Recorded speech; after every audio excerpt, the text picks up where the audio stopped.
बनी कोई Hindi academy channel पर आपका स्वागत है। मैं आपके लिए मोस्ट इंपॉर्टेंट क्वेश्चन लेके आई हूँ। प्लीज़ दोस्तों आप मेरे चैनल को सब्सक्राइब कीजिए, वीडियो को लाइक कीजिए, दोस्तों के साथ शेयर कीजिए। जो ये सभी क्वेश्चन जो है किसी न किसी परीक्षा में आए हुए हैं और आगे भी आ सकते हैं, इसलिए आपके लिए जो है चुन चुन के क्वेश्चन लेके आई हूँ। आप इस चैनल से जुड़ने के लिए चैनल को सब्सक्राइब कीजिए, वीडियो को लाइक कीजिए, दोस्तों के साथ शेयर कीजिए। डेली मैं आपके लिए ऐसे ही जो वीडियो लेके आती हूँ मोस्ट इंपॉर्टेंट क्वेश्चनों की, तो आपने वीडियो को ज़रूर देखना है। क्वेश्चन स्टार्ट करते हैं। क्वेश्चन नंबर 1 है, प्रेमचंद की कृति जिसे ब्रिटिश शासन द्वारा जब्त कर लिया गया था वह कौन सी कृति है जिसको ब्रिटिश शासन ने जो है जब्त कर लिया था प्रेमचंद की? उस कृति का नाम बताना है। वो कृति कौन सी है? सोजे वतन। ये आंसर होगा, सोजे वतन है वो। ये आप अच्छे से नोट करोगे। प्रेमचंद की वो कृति कौन सी है? सोजे वतन। क्वेश्चन 2, हिंदी का प्रथम गद्यकार है? बालकृष्ण भट्ट, लल्लू लाल, भारतेंदु हरिश्चंद्र, राजर्षि प्रसाद, सितारे हिंद। तो हिंदी का प्रथम गद्यकार बी होगा, लल्लू लाल जी हैं। हिंदी के प्रथम गद्यकार थे वो लल्लू लाल जी। इनकी एक रचना है प्रेम सागर, ये भी आप नोट करोगे। क्वेश्चन नंबर 3 है, दुलाई वाली किस विधा की रचना है? कहानी, रेखा चित्र, उपन्यास, संस्मरण। दुलाई वाली जो है रचना है उसकी विधा क्या है? विधा पूछी है तो ए होगा कहानी। कहानी उसकी विधा है दुलाई वाली। ये एक बंग महिला है, ये भी आप नोट करोगे। बंग महिला है दुलाई वाली, जो है बंग महिला है, ये आप अच्छे से नोट करोगे। दुलाई वाली, इनकी एक पहली कहानी है चंद्रदेव से मेरी बातें, ये भी आप नोट करोगे। इनकी पहली कहानी है, 1904 में लिखी गई थी। क्वेश्चन नंबर 4 है, ऐसा कवि जो तत्काल रचना करता है उसके लिए एक सही शब्द है? वो कौन सा कवि है जो है उसी समय जो है रचना करता हो? तो वो बी होगा, आंसू कवि। आंसू कवि है वो। क्वेश्चन नंबर 4 का बी आंसर। क्वेश्चन नंबर 5, नागरिक प्रचारणी सभा की स्थापना हुई थी? 1910, 1893, 1800, इनमें से कोई नहीं। तो नागरिक प्रचारणी सभा की स्थापना जो है कब हुई थी? क्वेश्चन नंबर 5 का राइट आंसर हमारा बी होगा, 1893 ईस्वी में हुई थी। इसके जो है ये वाराणसी में, ये भी आप नोट करोगे। नागरिक प्रचारणी सभा जो है वाराणसी से हुआ है, 1893 ईस्वी में इसकी स्थापना हुई है। क्वेश्चन नंबर 6 है, कन्नड़ का संबंध किस भाषा परिवार से है? आर्य भाषा परिवार, द्रविड़ भाषा परिवार, देव भाषा परिवार या भारोपीय परिवार? क्वेश्चन नंबर 6 का राइट आंसर है हमारा, कन्नड़ का संबंध जो है वो बी होगा, द्रविड़ भाषा परिवार से है। द्रविड़ भाषा परिवार से है। क्वेश्चन नंबर 7 है, अमरस क्या है? एक काव्य दोष है, एक संचारी भाव है, एक काव्य गुण है, एक अलंकार है। तो बी होगा आंसर, एक संचारी भाव है। अमरस जो है एक संचारी भाव, ये 33 होते हैं संचारी भाव, ये भी आप नोट करोगे।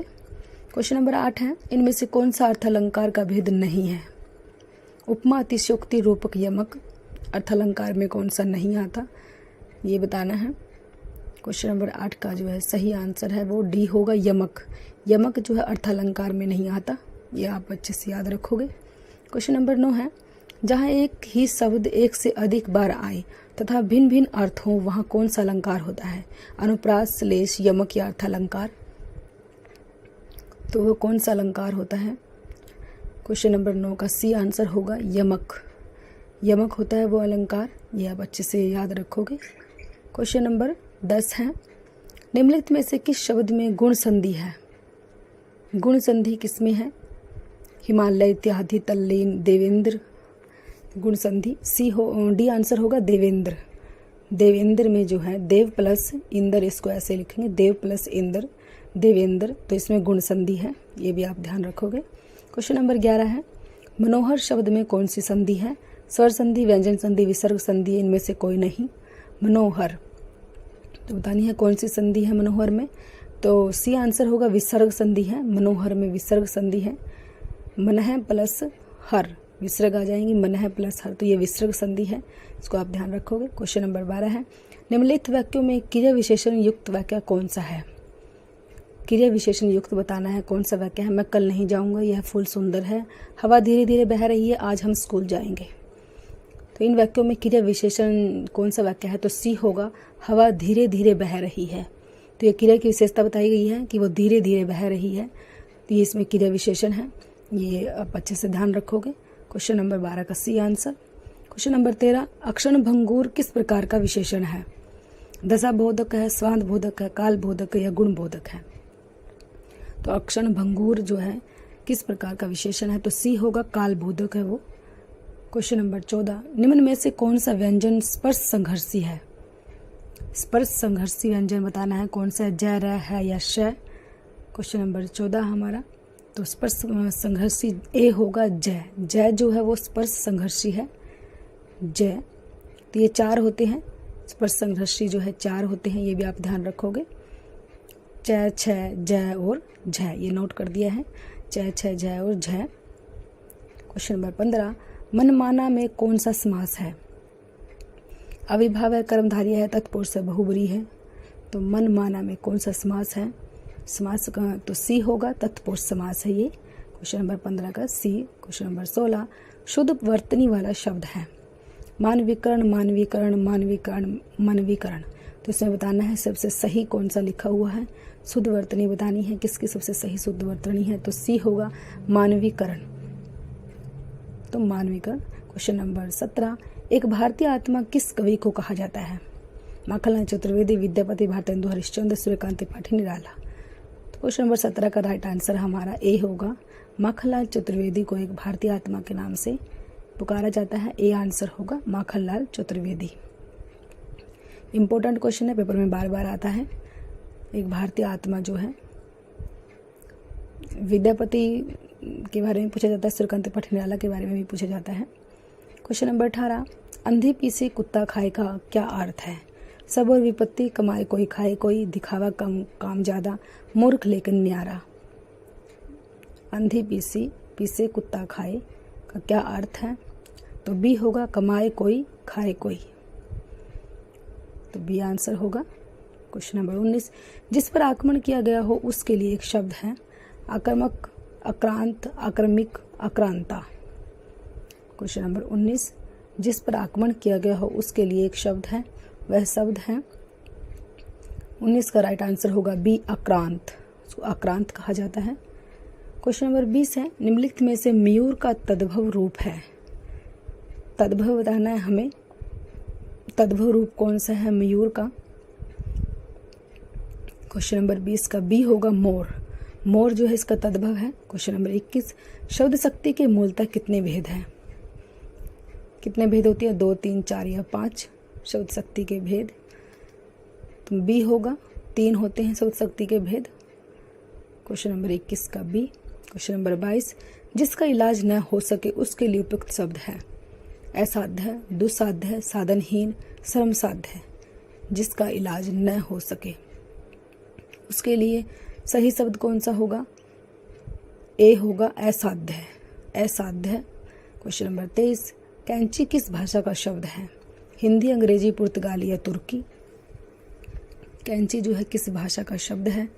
इस भाषा का नाम बताना है, तो डी होगा, तुर्की। तुर्की का शब्द है कैंची। क्वेश्चन नंबर 24, जिसके सिर पर चंद्र हो के लिए उपयुक्त शब्द है। चंद्रशिखर, चंद्रशेखर, चक्रधर, चंद्रग्रहण। जिसके सिर पर चंद्र हो उसके लिए सही शब्द कौन सा है? तो बी होगा, चंद्रशेखर। क्वेश्चन नंबर 24 का बी आंसर। क्वेश्चन नंबर 25, निम्नलिखित उपन्यासों में से प्रेमचंद का अंतिम उपन्यास है। अंतिम उपन्यास कौन सा है प्रेमचंद का? शिवसदन, निर्मला, प्रेमाश्रय, गोदान। क्वेश्चन नंबर 25 का राइट आंसर डी होगा, गोदान जो है उनका अंतिम जो उपन्यास है प्रेमचंद जी का। अंतिम ये 1935 ईस्वी में लिखा गया था, सन भी आप नोट करोगे। गोदान जो है, सेवा सदन उनका पहला है, ये 1918 ईस्वी में लिखा गया था। क्वेश्चन नंबर 26, निम्न में से निश्चयवाचक सर्वनाम का उदाहरण कौन सा है? कोई, यह, जो या कुछ। निश्चयवाचक सर्वनाम का उदाहरण बताना है। क्वेश्चन नंबर 26, तो बी होगा, यह निश्चयवाचक सर्वनाम है। क्वेश्चन नंबर 27, अपभ्रंश की उत्तरकालीन अवस्था का नाम है। पाली, प्राकृत, संस्कृत या आवहट। क्वेश्चन नंबर 27, अपभ्रंश की उत्तरकालीन अवस्था का नाम बताना है। उत्तरकालीन अवस्था कौन सी है? तो डी होगा, अवहट। डी आंसर है, अवहट जो है क्वेश्चन नंबर 28, नील गाय में कौन सा समास है? तत्पुरुष अविभाव कर्मधारय द्विगु नील गाय। क्वेश्चन नंबर 28 का सी आंसर होगा, कर्मधारय है नील गाय में। क्वेश्चन नंबर 29, हिंदी भाषा में मूलतः वर्णों की संख्या कितनी मानी गई है? 50, 51, 52 या 55? तो क्वेश्चन नंबर 29 वर्णों की संख्या बतानी है तो सी होगा, 52 मानी गई है। वर्णों की संख्या जो है 52 मानी गई है। क्वेश्चन नंबर 30, कनक कनकते सौगुणी मादकता अधिकाए, वो खाए बोराए जग या देखे बोराए, दिए गए दोहे में किस अलंकार को दर्शाया गया है? उपमा, यमक, अनुप्रास या अनुक्ति? तो अलंकार बताना है कौन सा है इसके अंदर, इन लाइनों में कौन सा अलंकार है? कनक कनकते सौगुणी मादकता अधिकाए, तो ये भी होगा यमक, यमक अलंकार है इसके अंदर। क्वेश्चन नंबर 31, यदि ए, ऐ, औ, ओ तथा औ के बाद कोई भिन्न स्वर आता है तो इनके स्थान पर क्रमशः अया, आय, अव या आव हो जाता है, यह संधि कौन सी है? दीर्घ, गुण, वृद्धि आदि। तो कौन सी संधि है वो जिनके? क्वेश्चन नंबर 31 उस संधि का नाम बताना है तो डी होगा, अयादि संधि है। क्वेश्चन नंबर 32, चौराहा शब्द में कौन सा समास है? द्विगु, दमन, तत्पुरुष, बहुब्री। चौराहा शब्द में क्वेश्चन नंबर 32 ए होगा, द्विगु है, द्विगु समास है इसके अंदर। क्वेश्चन नंबर 33, पुत्र का पर्यायवाची शब्द है तन्ने, श्रुतः, आत्मजा, दुहिता। तो पुत्र को जो है और क्या कहा जाता है? तो ए होगा, तन्य। तन्य जो है पुत्र को कहा जाता है, ये भी आप ध्यान रखोगे। आत्मजा जो है पुत्री को कहा जाता है, ये भी आप ध्यान रखोगे। क्वेश्चन नंबर 34, जानने की इच्छा रखने वाले के लिए एक शब्द है जिजीविषा, जिज्ञासु, जिज्ञासा, ज्ञातज्ञ। तो क्वेश्चन नंबर 34 का जो है बी होगा, जिज्ञासु। जो जानने की इच्छा रखने वाला होता है वो जिज्ञासु होता है। क्वेश्चन नंबर 35, जिसका जन्म छोटी जाति में हुआ हो के लिए उपयुक्त शब्द है अंडज, शूद्र, अंतज्य, अछूत। क्वेश्चन नंबर 35 है हमारा, जिसका जन्म छोटी जाति में हुआ हो उसको क्या कहा जाता है? ए, बी, सी या डी? तो सी होगा, अनंतज्य, अनंत्यज्य कहा जाता है उसको। क्वेश्चन नंबर 36, हवन में जलाने वाली लकड़ी के लिए शुद्ध शब्द है हवन सामग्री, वन काष्ठ, शुष्क काष्ठ या समीधा। तो डी आंसर होगा, समीधा कहा जाता है उसको, समीधा कहा जाता है। क्वेश्चन नंबर 37, पेट की अग्नि के लिए शुद्ध शब्द है दावन अग्नि, बड़वाग्नि, जठराग्नि, मंदार अग्नि। तो पेट की अग्नि के लिए कौन सा सही शब्द है? क्वेश्चन नंबर 37 तो सी होगा, जठराग्नि, जठर अग्नि होगा वो। क्वेश्चन नंबर 38, चांदनी का पर्यायवाची शब्द नहीं है, पर्यायवाची शब्द नहीं है बताना है। चांदनी का जो नहीं है तो डी, मयंक नहीं है चांदनी का। क्वेश्चन नंबर 38 का डी आंसर। ज्योत्सना, मयंक चंद्रमा होता है, ये आप ध्यान रखोगे। 39, डिंगल भाषा का अर्थ क्या है? हरियाणवी, अर्धमागधी, अवधी और ब्रज के योग से बनी भाषा, अपभ्रंश के योग से बनी शुद्ध राजस्थानी। तो डिंगल भाषा का अर्थ क्या है? डी होगा, अपभ्रंश के योग से बनी शुद्ध राजस्थानी। तो ये डिंगल भाषा का अर्थ है। क्वेश्चन नंबर 40, पक्षी शब्द का पर्यायवाची है अशुंक, द्विज, वरुण, तरुण। तो पक्षी को क्या जो है शब्द का पर्यायवाची बताना है तो बी होगा, द्विज, द्विज भी कहा जाता है पक्षी को। क्वेश्चन नंबर 40 का बी, द्विज। क्वेश्चन नंबर 41, सवलभ का संधि विच्छेद क्या होगा? ए, बी, सी या डी? तो सही बताना है, सही संधि विच्छेद क्या होगा इसका, पेपर में बार बार आता है। तो सी होगा, सु प्लस अलप, सु प्लस अलप होगा। यण संधि है ये भी ध्यान रखोगे आप, ये यण संधि है। क्वेश्चन नंबर 42, जिन वर्णों का उच्चारण स्वतंत्र होता है उन्हें क्या कहा जाता है? स्वर, बोली, व्याकरण या व्यंजन। क्वेश्चन नंबर 42, जिन वर्णों का ए होगा स्वर कहा जाता है उनको, जिनका स्वतंत्र उच्चारण होता है उन्हें स्वर कहा जाता है। ये 11 होते हैं स्वर, ये भी नोट करोगे। क्वेश्चन नंबर 43, कलम का जादूगर किसे कहा जाता है? मैथिली शरण गुप्त को, सुमित्रानंदन पंत को, रामवृक्ष बेनीपुरी को या मुंशी प्रेमचंद को? कलम का जादूगर मोस्ट इंपॉर्टेंट क्वेश्चन है, पेपर में बार बार आता है। कलम का जादूगर किसे कहा जाता है? तो सी होगा, रामवृक्ष बेनीपुरी। रामवृक्ष बेनीपुरी को जो है कलम का जादूगर कहा जाता है, ये आप अच्छे से याद रखोगे। क्वेश्चन नंबर 43 का जो है सी आंसर। क्वेश्चन नंबर 44, निम्न में से कौन सा पुरुषवाचक सर्वनाम नहीं है?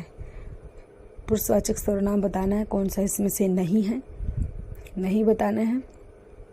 कौन वह, हम या तुम, तो एक कौन पुरुषवाचक नहीं है। क्वेश्चन नंबर 45, किसी शुभ कार्य को विधि विधान और श्रद्धापूर्वक करना क्या कहलाता है? प्रार्थना, अभ्यर्थना, अनुष्ठान। तो सी होगा, अनुष्ठान कहलाता है वो, अनुष्ठान। क्वेश्चन नंबर 46, निम्नलिखित में से कौन सा शब्द सूर्य का पर्यायवाची नहीं है? प्रभाकर, सुधाकर, दिनकर, दिनेश। तो सूर्य का पर्यायवाची नहीं बताना है, नहीं है इनमें से। 46, तो बी सुधाकर नहीं है सूर्य का पर्यायवाची, ये जो है चंद्रमा का है, ये ध्यान रखोगे आप।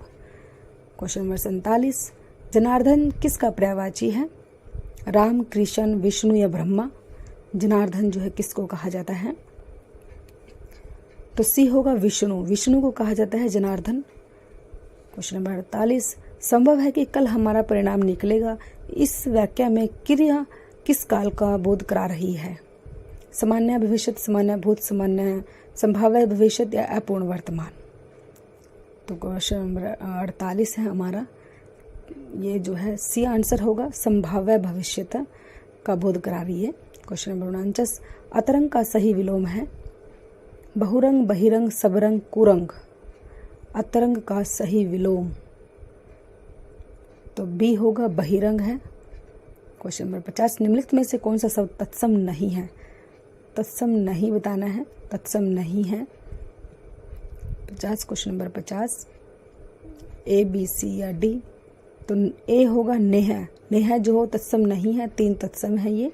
नगण्य, अक्षमा, नख, ये जो है स्नेह होता है, स्नेह होता तो तत्सम बनता।